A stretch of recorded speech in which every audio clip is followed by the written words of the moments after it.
최근 3, 4년 사이에 임의 계속 가입자가 좀 줄어들고 있습니다. 안타깝습니다. 그러니까 결국 최후의 나를 지켜주는 건 국민연금이거든요. 결국에는 절대연금이라고 해서 내가 사망할 때까지 내가 총 받는 연금으로 계산을 하면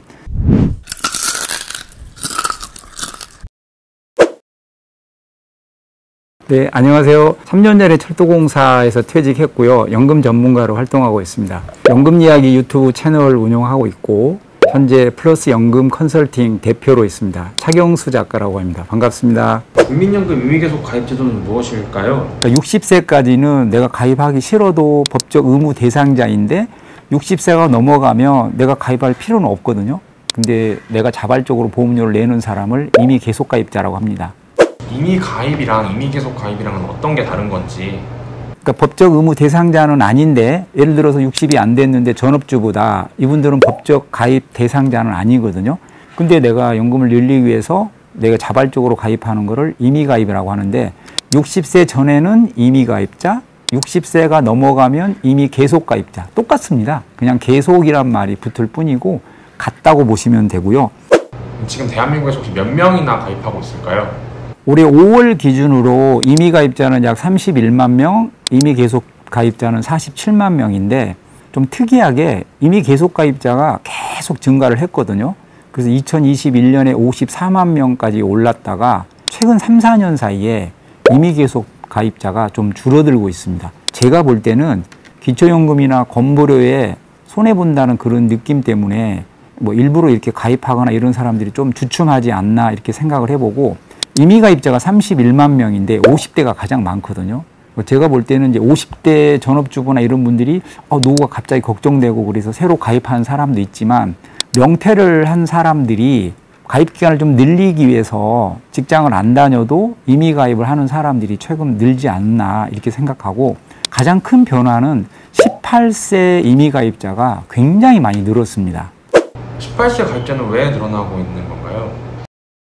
국민연금을 많이 받는 방법은 많이 내고 가입 기간이 길면 되는데 예를 들어서 18세 임의 가입 한 사람과 하지 않는 사람의 차이는 내가 25살에 삼성전자 입사를 했어요. 내 입사 동기는 국민연금 가입 1년 차.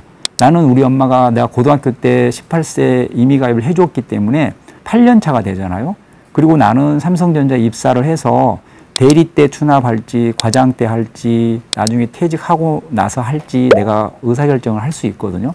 만약에 입사해서 과거에 안 냈던 7년치를 추납을 하면 전액 소득공제도 받고 가입기간이 8년으로 확 뛰기 때문에 일찍 가입해 두는 게 좋습니다. 그래서 최근에 이제 이런 정보를 많이 알고 18세 되면 국민연금 임의 가입해 주는 사람이 많습니다.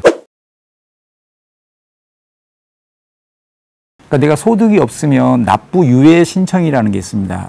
내가 소득이 없으니까 납부 유예 신청을 하면 그 뒤로는 보험료를 안 내도 되고요. 그렇게 안 낸 보험료는 추후에 취업을 해서 추후 납부 제도를 통해서 보험료를 낼 수가 있습니다. 한 달치는 보험료를 내야 되겠죠. 그러니까 2달, 3달치를 계속 내셔도 되고 안 내고 있다가 나중에 추납해도 됩니다. 임의 가입은 주로 어떤 사람들이 가입하게 되나요? 제가 볼 때는 기초연금 어차피 받을 확률이 없고 건보료 피부양자도 안 될 것 같고 그래서 나는 국민연금을 좀 많이 늘려야 되겠어. 이런 분들, 그러니까 연금을 많이 받으려고 하는 사람, 가입기간 10년을 채우려고 하는 사람들이 많이 가입을 합니다. 이거 최대한 몇 년 정도 할 수 있는 제도인가요? 생애 최초 가입은 60세 생일 하루 전까지만 가능하고요. 이미 내가 보험료를 내고 있는 사람은 60세 이후에 이미 계속 가입도 가능하고 연금 받기 전까지 10년을 못 채웠어요. 그러면 65세, 66세, 67세에도 납부할 수 있습니다. 사람들이 65세에 넘어가면 납부를 못 한다고 잘못 알고 있는 분들이 많거든요. 그러니까 10년을 못 채웠다 그러면 65세 이후에도 계속 납부할 수 있으니까 가급적 10년을 채우셔서 연금 수령을 하시기 바랍니다. 보험료는 어떤 기준으로 산정되는지. 그러니까 소득이 없는 이제 전업주부 같은 경우 소득이 없기 때문에 보험료 산정할 기준이 없잖아요. 그래서 올해 기준으로는 최저 9만 원에서 57만 3천 원 사이에 내가 보험료를 정해서 내는 거고요. 소득이 있는 임의 계속 가입자가 있을 수 있죠. 60세 이후에 직장을 다니면 소득이 있겠죠.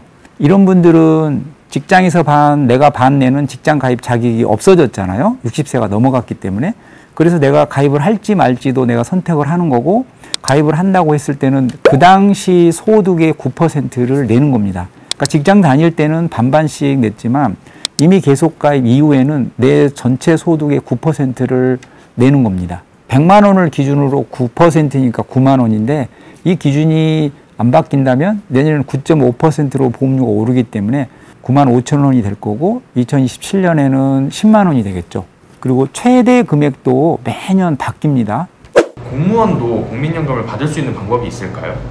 모든 공무원이 다 받을 수 있습니다. 공무원 신분을 벗어나면 됩니다. 명퇴를 했든 퇴직을 했든 공무원 신분을 벗어나면 누구든지 임의 가입이 가능하거든요. 제가 과거에 철도청 국가공무원으로 근무하다가 2005년도에 철도공사로 신분이 바뀌었어요. 그러니까 국가공무원에서 퇴직을 했죠. 그리고 철도공사에 입사를 새로 한 거나 다름없죠. 그래서 임의 가입을 하면 제가 알아서 보험료를 내게 돼 있거든요. 그래서 철도공사로 신분 전환이 된 다음에 임의 가입을 해서 10년을 넘겼기 때문에 공무원연금도 받고 국민연금도 받고 그렇게 되는 겁니다. 혹시 지금 작가님도 임의계속 가입 중이실까요?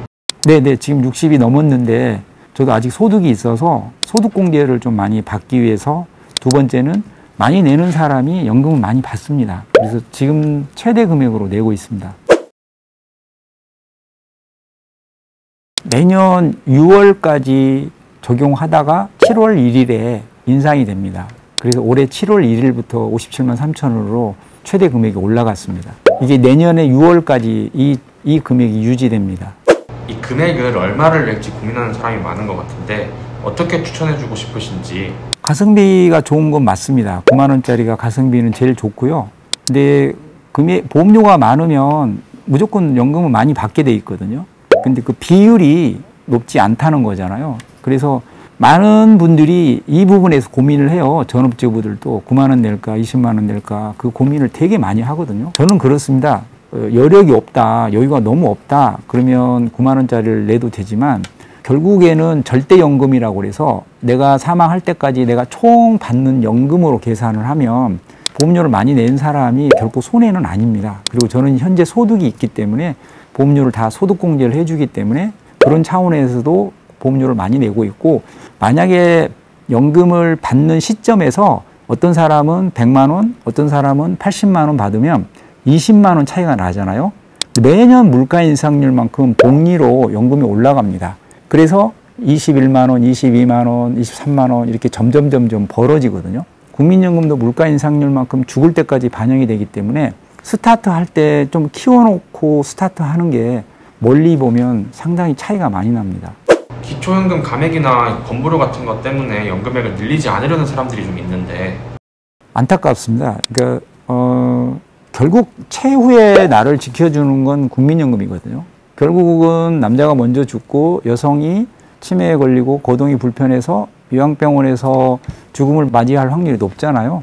그때 내가 자식도 못 알아봐도 하늘에서 뚝뚝 떨어지는 연금이 나를 지켜주는 거거든요. 그래서 기초연금이나 건보료, 유족연금 이런 걸 계산해서 국민연금 늘리는 길을 선택하지 않은 분들이 되게 많아요. 그렇기 때문에 뭐 조기연금, 연기연금, 그리고 기초연금, 유족연금, 건강보험료 이게 다 복합이 돼서 각자 생각하는 게 다르기 때문에 딱 뭐라고는 말씀을 못 드리겠지만 한마디로 언제 죽을지 몰라서 일단 바꿔보자가 아니고 재수 없으면 오래 살 수 있으니 연금을 좀 많이 늘려놔라. 저는 이렇게 말씀드리고 싶습니다. 건보료 폭탄 얘기를 많이 하거든요. 내가 추납이나 임의가입을 해서 국민연금이 10만 원 늘어나면 건보료 4천 원 늘어나거든요. 폭탄인가요? 그러니까 내가 연금을 10만 원 더 받고 4천 원 건보로 내면 된다 이 생각을 가지면 그렇게 고민할 것 같지 않은데 의외로 그런 것도 고민을 많이 하고, 이제 이런 건 있습니다. 내가 160만 원을 받아요. 근데 아까 군복무 추납이나 임의가입을 해서 연금이 170만 원이 됐어요. 그러면 지금 건강보험 피부양자 탈락이 연소득 2천만 원이거든요. 160만 원일 때는 2천이 안 넘었죠. 170만 원이 넘어가면 2천만 원이 넘어가잖아요. 그러니까 자녀 밑으로 피부양자에 들어갈 수 있었는데 국민연금 10만 원 늘어서 피부양자 탈락했다. 그래서 건보료 폭탄 맞았다. 이런 분들도 많거든요. 근데 그분 160만 원 받는 분이 연금을 안 늘리고 있어도 매년 물가 인상률만큼 올라가기 때문에 한 2년 정도 가면 뭐 166만 원 넘어갑니다. 근데 그 2년간 건보료 안 내기 위해서 연금을 내가 10만 원을 안 늘린다? 이게 과연 옳은 선택이냐? 저는 소탐대실이라고 보는 거거든요. 근데 고려는 해야 되겠지만 너무 기초연금 건보료만 생각을 하고 국민연금을 늘리는 길을 발로 차는 거는 저는 옳지 않다고 봅니다. 제가 상담하다 보면 의외로 이런 분들 많습니다. 남편이 200만 원 받다가 사망하면 120만 원 받는데 내가 전업주부 10만 원, 20만 원 내봐야 4, 50만 원 밖에 안 돼서 내 연금은 못 받으니 아예 처음부터 가입하지 않고 뭐 연금저축이나 IRP 최저보정 상품에 차라리 가입하겠다. 언뜻 보면 현명한 선택일 것 같은데 그 전략이 성공을 하려면 남편이 빨리 죽어야 되거든요. 적당하게 평균적으로 죽으면 작전에 실패하는 거예요. 제가 이렇게 두 분 앉아서 그 얘기 하시면 제가 합의하셨습니까?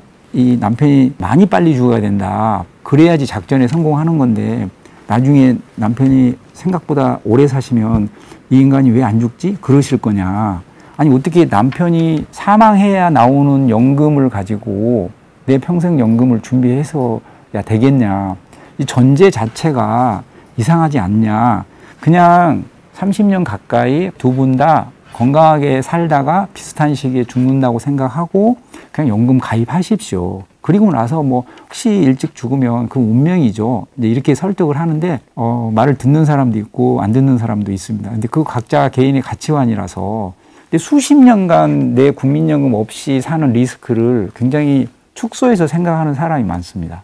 연금액을 많이 받는 방법에 대해서 한번 소개해 주세요.